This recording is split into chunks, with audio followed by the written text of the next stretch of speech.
Hello, my name is विशाल और आज का जो हमारा टॉपिक है वो है पंचायती राज सिस्टम। पंचायती राज की व्यवस्था जो है वो हमारे इंडिया में या मध्य प्रदेश में आज से नहीं है, वो हिस्ट्री से है और ये काफ़ी पुरानी व्यवस्था है। हमें ज़्यादातर यही याद रहता है कि जो पंचायती राज है वो 73rd और 74th कॉन्स्टिट्यूशनल अमेंडमेंट से लाई गई है, बिल्कुल लाई गई है। लेकिन इसका जो आइडिया है वो हिस्ट्री से लिया गया है और हिस्ट्री में भी जो सबसे फेमस पंचायती राज सिस्टम और जो लोकल सेल्फ गवर्नेंस था वह था चोल साम्राज्य के समय। चोल साम्राज्य के समय जो लोकल सेल्फ गवर्नेंस था उसका हमें जो विवरण या इन्फॉर्मेशन जो मिलती है वो मिलती है जो परांतक फर्स्ट जो रूलर थे उन्हीं का एक इंस्क्रिप्शन था, उत्तर मेरू इंस्क्रिप्शन। उससे हमें लोकल सेल्फ गवर्नेंस की इंफॉर्मेशन मिलती है। और जो आइडिया है जो हमने 73rd और 74th कॉन्स्टिट्यूशनल अमेंडमेंट में लिया है ये वहीं से प्रेरित होता है। तो आइए चलते हैं। आज का जो हमारा क्लास लेक्चर रहेगा वो फोकस रहेगा कि मध्य प्रदेश में पंचायती राज व्यवस्था, पंचायती राज सिस्टम जो इंडिया में है और अलग अलग राज्य में अलग अलग व्यवस्था है। तो ये 74th और 73rd कॉन्स्टिट्यूशनल अमेंडमेंट से लागू हुआ था। तो इंडिया और जो भी इम्पोर्टेंट आर्टिकल्स हैं उसके लिए पंचायती राज व्यवस्था अलग से एक पार्ट लाएंगे। आज हमारा जो मेन फोकस है वो है मध्य प्रदेश में पंचायती राज व्यवस्था। तो चलिए समझते हैं। जो पंचायती राज सिस्टम है वो मध्य प्रदेश में 3 टीयर पे है। पहला है विलेज लेवल पे, ग्राम लेवल पे, दूसरा है ब्लॉक लेवल पे और तीसरा है जिला मींस डिस्ट्रिक्ट। तो 3 लेवल पे है। उसको मैंने ये शॉर्ट फैक्ट्स लिखे हैं जैसे कि विलेज कितनी है, जनपद पंचायत कितनी है, डिस्ट्रिक्ट पंचायत। तो ये आप चाहें तो ये फैक्ट हैं, आप इनको सीधा नोट डाउन कर सकते हैं। तो मेन हमारा जो पंचायती राज का डेवलपमेंट है हम उसको 2 फेज़ में पढ़ेंगे। पहला है ब्रिटिश राज के दौरान क्या था और उसके बाद जो डेवलपमेंट हुआ आफ्टर इंडिपेंडेंस, और फिर जो अभी व्यवस्था जो चल रही है वह है।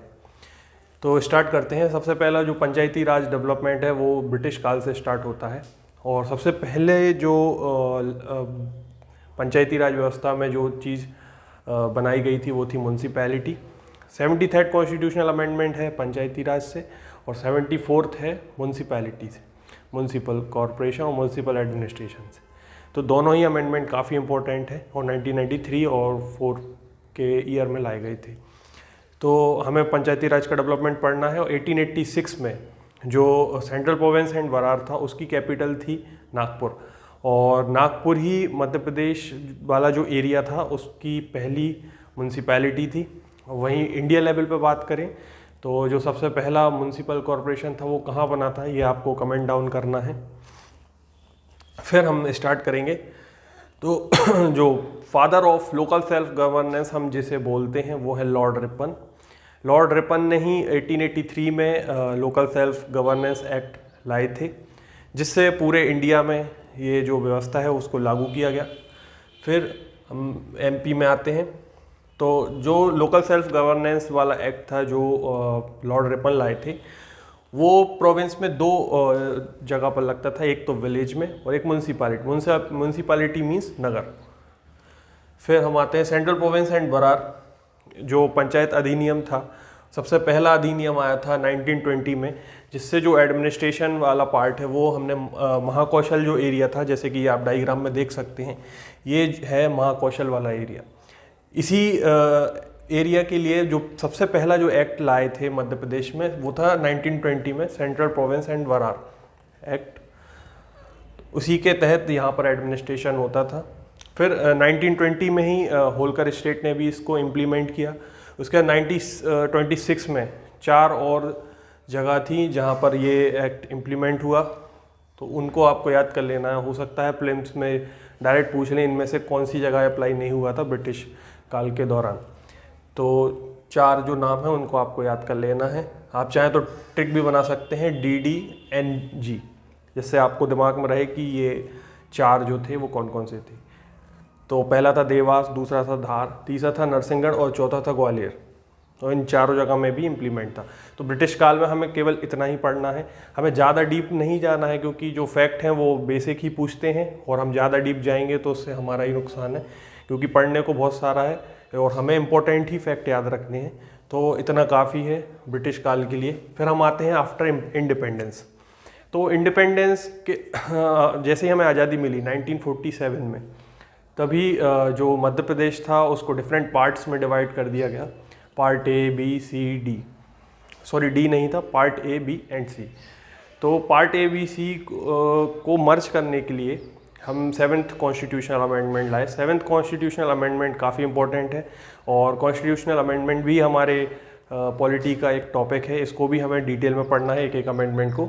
और मैं गारंटी देता हूँ आप मेरे साथ बने रहिए, मैं एक एक टॉपिक को बिल्कुल 0 से 100 लेवल तक ले जाऊँगा और मैं गारंटी देता हूँ आपका प्रीलिम्स मैं क्लियर करवाऊँगा। तो 7th कॉन्स्टिट्यूशनल अमेंडमेंट जो है वो उसमें 3 फैक्ट काफ़ी इंपॉर्टेंट हैं। पहला तो जो स्टेट रीऑर्गेनाइजेशन कमीशन है उसका गठन किया और 14 स्टेट्स और 6 यूनियन टेरिटरीज का गठन हुआ। 1953 में फजल अली कमीशन बनाया गया था। मैं छोटा सा ब्रीफ इन्फॉर्मेशन दे रहा हूँ स्टेट रीऑर्गेनाइजेशन का, इसके लिए मैं नेक्स्ट लेक्चर लाऊंगा। हाँ, तो 1956 में 1 नवंबर 1956 को मध्य प्रदेश का गठन हुआ और उसी समय कितने 14 स्टेट्स और 6 यूनियन टेरिटरीज बनाए गए और ये क्वेश्चन भी पूछा जा चुका है। और फिर 7th कॉन्स्टिट्यूशनल अमेंडमेंट को हम पढ़ रहे थे। तो 7th कॉन्स्टिट्यूशनल अमेंडमेंट में पहला जो फैक्ट है वो है स्टेट रीऑर्गेनाइजेशन कमीशन, और फिर दूसरा जो है हर स्टेट के लिए मतलब कम से कम 2 स्टेट या 2 से 3 स्टेट के लिए एक हाई कोर्ट हो सकता है, इसमें ऐसा प्रोविज़न था। फिर जो नेक्स्ट प्रोविज़न था वो था गवर्नर से रिलेटेड कि एक या एक से अधिक राज्यों के लिए एक गवर्नर चुना जा सकता है। तो आपको ये 3 प्रोविज़न याद रखने हैं 7th कॉन्स्टिट्यूशनल अमेंडमेंट के लिए। फिर हम देखते हैं आफ्टर इंडिपेंडेंस जो पंचायती राज, जो मेन हमारा आज का टॉपिक है, पंचायती राज व्यवस्था कैसी थी। तो जो डिफरेंट पार्ट्स थे, पार्ट ए, बी, सी। तो पार्ट ए वाला हिस्सा ये रहा, यहाँ से लेके ये पूरा हिस्सा पार्ट ए है, सेंट्रल प्रोविंस एंड बरार। ये वाला हिस्सा जो सेंट्रल इंडिया का है ये है पार्ट बी, और ये वाला जो हिस्सा है ये है पार्ट सी, और भोपाल को भी पार्ट सी के अंदर ही रखा था। तो हमें अभी स्टेट रीऑर्गेनाइजेशन के अंदर नहीं जाना है, केवल पार्ट समझाने के लिए मैंने ये डायग्राम बनाया है, आप देख सकते हैं। ये जो पूरा area Baghelkhand, Chhattisgarh, Dandakaranya, Vidarbha, Berar, central province and Mahakosh, ये पूरा पार्ट ए है। तो इन तीनों अलग अलग पार्ट के लिए अलग अलग एक्ट बनाए गए। और सबसे इम्पोर्टेंट जो फैक्ट है इस चीज़ में वो हमें याद रखना है कि जो योजना थी जो द्वारका प्रसाद मिश्र लाए थे वो थी जनपद योजना, और उसकी डेट आप चाहें तो याद रख सकते हैं 1 जुलाई 1948। तो जनपद योजना लाए थे द्वारका प्रसाद मिश्र और इसकी डेट है 1 जुलाई 1948। उसके बाद जो एक्ट हर एक पार्ट में एक अलग अलग एक्ट लाए गए थे। तो हमें याद रखना है सेंट्रल इंडिया जो मध्य भारत जिसको हम बोलते हैं हिंदी में, उसके लिए जो एक्ट लाए थे वो 1949 में लाए थे, मध्य भारत पंचायत अधिनियम एक्ट, जो कि 1949 में लाए थे। और यहाँ पर इस एक्ट में भी 3 टियर की व्यवस्था की गई थी। पहला था ग्राम, दूसरा था ब्लॉक और तीसरा था डिस्ट्रिक्ट लेवल पे।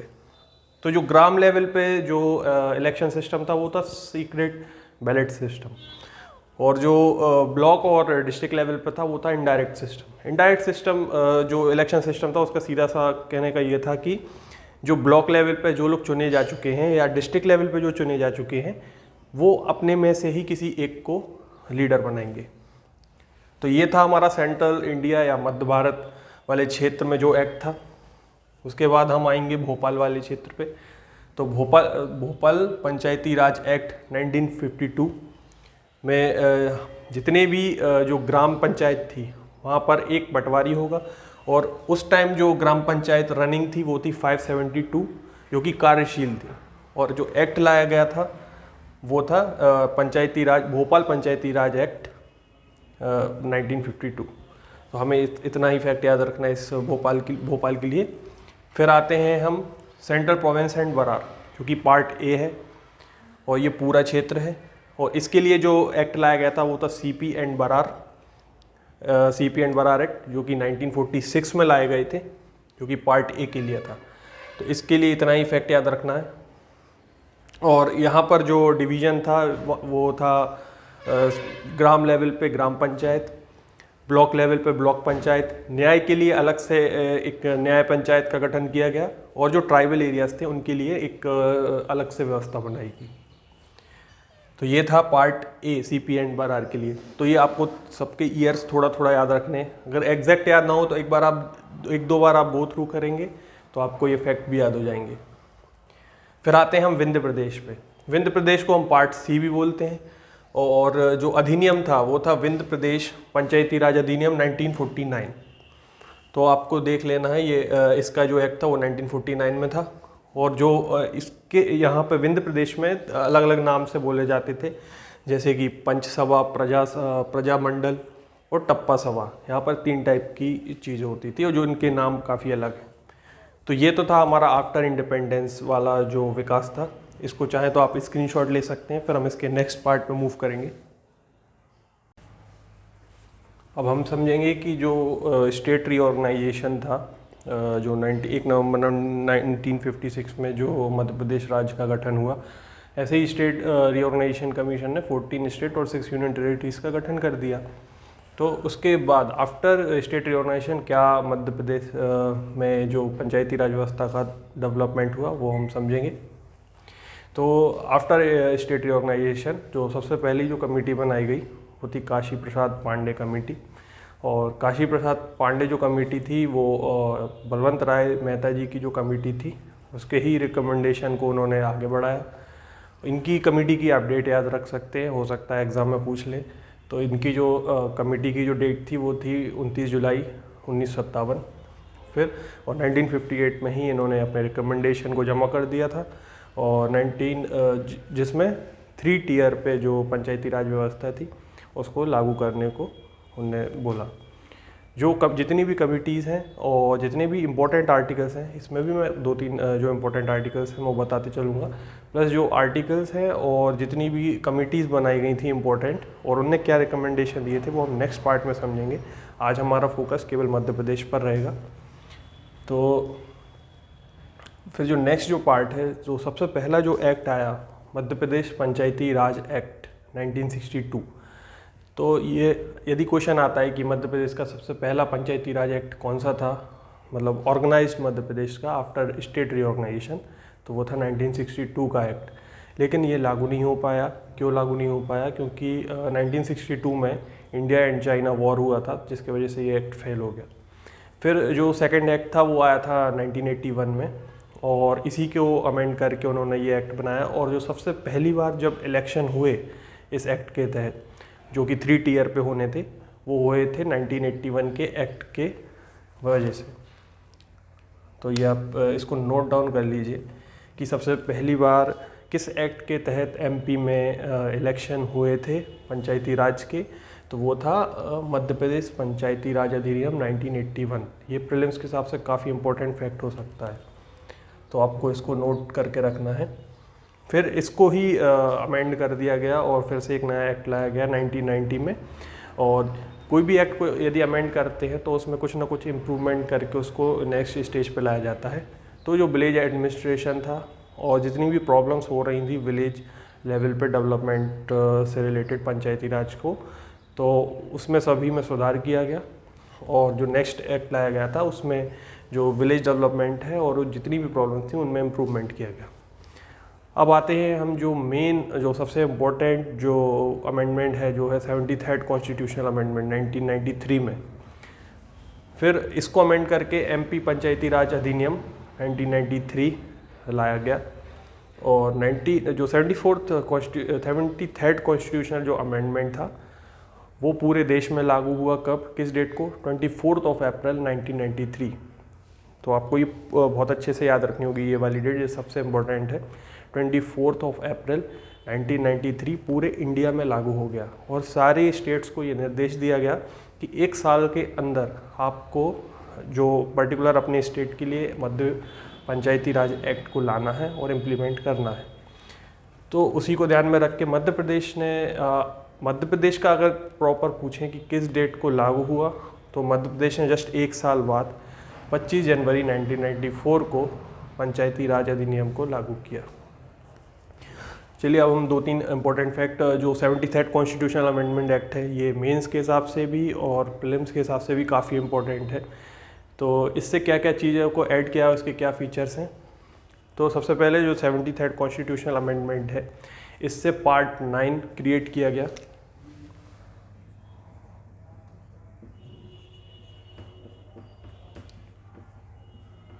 पार्ट 9 जो कि पंचायत से रिलेटेड है।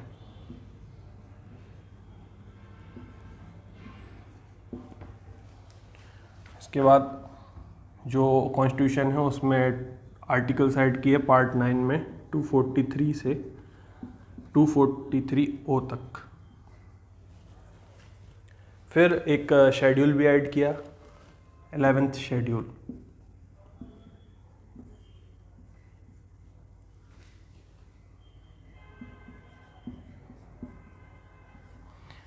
जिसमें 29 सब्जेक्ट पर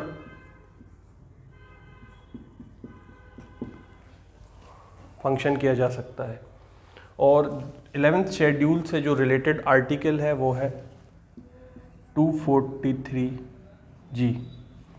243G जो है वो पंचायत के पावर एंड फंक्शन से रिलेटेड है। लिख देता हूँ यहाँ पर।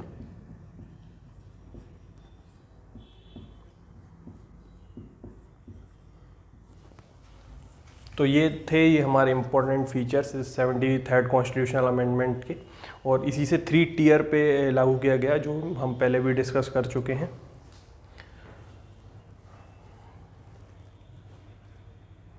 और 73rd जो कॉन्स्टिट्यूशनल अमेंडमेंट है ये हम कोई भी कानून अगर बनाते हैं तो जो हमारा जो 4th पार्ट है कॉन्स्टिट्यूशन का वो है DPSP, directive principle of state policy. तो हम किसी भी कानून को बनाते हैं तो हम DPSP को ध्यान में रख के उस कानून को बनाते हैं, ऐसा आर्टिकल 37 में बोला गया है। और जो पंचायती राज व्यवस्था है ये गांधी जी के आइडियल्स में से एक है, और ये था आर्टिकल 40, जिसमें तो ये जो आर्टिकल है आर्टिकल 40 ये उसी का प्रैक्टिकल शेप है जो 73rd कॉन्स्टिट्यूशनल अमेंडमेंट है, और उसी को ध्यान में रख के इसको बनाया गया है। तो ये था हमारा 73rd कॉन्स्टिट्यूशनल अमेंडमेंट एक्ट। और जो अपने यहाँ चुनाव होते हैं या जो इलेक्शन होते हैं वो किस आर्टिकल के तहत होते हैं पंचायती राज में स्टेट लेवल पे, तो वो है 243K। 243K के हिसाब से हमारे यहाँ इलेक्शन होते हैं। और म्यूनसिपैलिटीज़ की बात करें तो 243ZA। तो आपको ऐसे ही अगर पावर और फंक्शंस की बात करेंगे यदि म्यूनसिपैलिटीज़ की, तो वो है 243W। हम इन आर्टिकल्स को अच्छे से पढ़ेंगे नेक्स्ट पार्ट में, फ़िलहाल आप इतना समझ लीजिए, और इसको आप नोट डाउन करना चाहते हैं तो नोट कर लीजिए। फिर 1993 के एक्ट के बाद कई सारे अमेंडमेंट हुए। फिर उसके बाद जो इम्पोर्टेंट अमेंडमेंट था वो था 2001 मध्य प्रदेश पंचायती राज अधिनियम या एक्ट। इसको आप फुल फॉर्म याद रखेंगे, मध्य प्रदेश पंचायती राज अधिनियम और एक्ट 2001। तो इसमें क्या हुआ और ये कब लाया गया था, आप डेट याद कर सकते हैं चाहे तो, वैसे इतनी इम्पोर्टेंट नहीं है।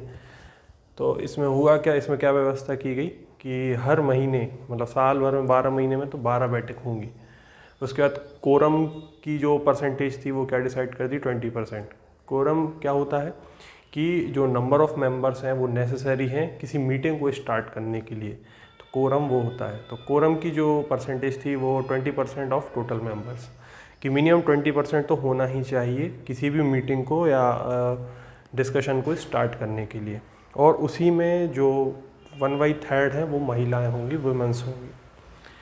और एक ग्राम सभा फंड भी क्रिएट किया गया, और ग्राम लेवल पे कई सारी कमिटीज़ भी बनाई गई, जैसे कि health committee, village defence committee, village fund committee, और ऐसे करके कई सारी कमिटीज़ बनाई गई।